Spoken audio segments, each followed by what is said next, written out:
Yan, good morning po. Nakita niyo po itong may mga balot na to. Ito po ay hinog ng ampalaya. Nahinog. Hindi niya vlog ko ini. Oh, di nabulok na din yung isang ano. Din. Nabulok, sayang. Hindi pala to yung ano, maliliit to. Yan, ito malaki oh.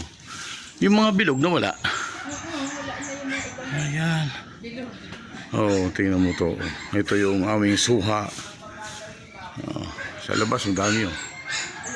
Tingnan natin sa taas. Kung may mapipitas tayo. Mukhang wala. Ayun. Oh.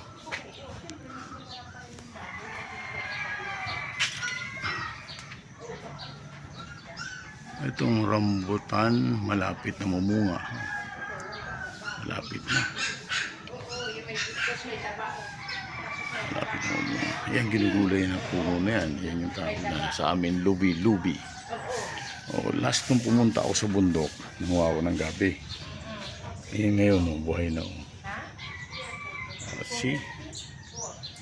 Papakinabangan ano. Ito naman yung mga konting halaman ng ito mo. Kahit anumang paraan, gusto magtanim ka, luya yan. Oh, malaki na ha. Ibig sabihin may laman. Diba? Ito po isang gulay na kung tawagin nila, sabi nila ito din daw ay malunggay. Pero ibang klaseng variety ng malunggay. Yan, nagugulayan mo namin yan. Yan, mga gulay po yan. Dito lang po yan sa maliit na bakuran. Hindi ka na maghanap ng gulay. Ano? Gulay din yan. No? Diba? Ito tinan mo nasa paso. Ano yung nakatanim? Sili. Hindi ka na mamimili. Yan, katulad dito. Tinan mo yung paso namin. May kangkong. Kangkong dyan. At yung kalamansi, ay nako, ilang years na to, siguro may 20 years na. Yan, yan ay marketed lang, pero tingnan mo naman. At pansin mo itong mga kangkong. Kahit sabihin mo hindi siya mataba, dahil sa paso lang siya, pero sariwang gulay ang iyong natitikman. Sili din yan.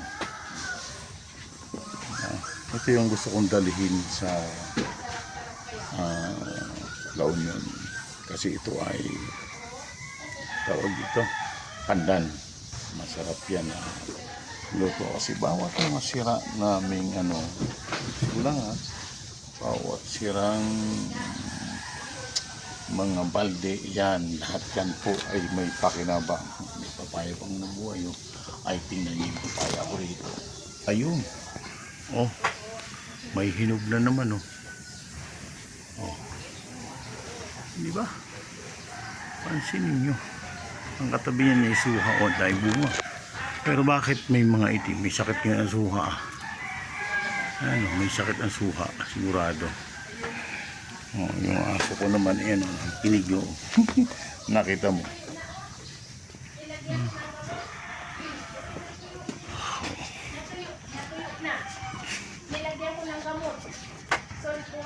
Ito yung mga hello tayo, good morning.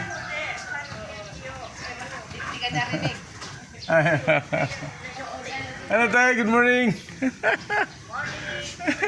May exhibit kami sa World Trade kaya maaga akong naalis.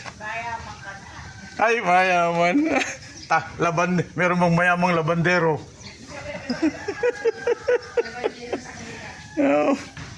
Ayan ang ating mga tanglad. Yan yung tinatawag na lato kung tawagin nila. Pwede nyong gawing ensalada po yan. Bawat sirang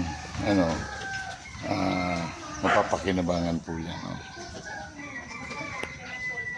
Yan po ang mga talbos natin. At yan po ay nagugulayan na. Dati puro may mga kamatis dito. At tingnan mo yung mga papoy. Oh, buti pa rito. Tingnan mo yung papaya. Oh, ang daming bunga. Oh. Isang yun. Oh, tingnan mo. Ito isa may hinog na. Laki natin na. Ayan o, hinog na isa. Oh, dilaw na. Oh, yung isa o, dami.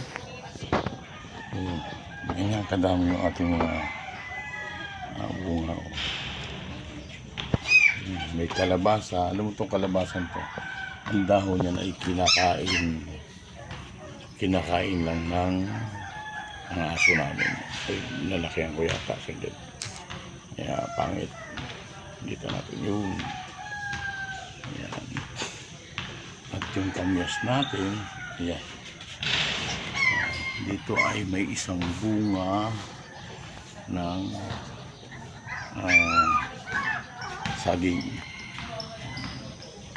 Wow naman, special ang tulugan nyo special ang tulugan mo styro yan bilog yan Saan kayo naggala kagabi? Hoy, saan kayo naggala kagabi? Tulog na tulog talaga naman, tulog na tulog yan.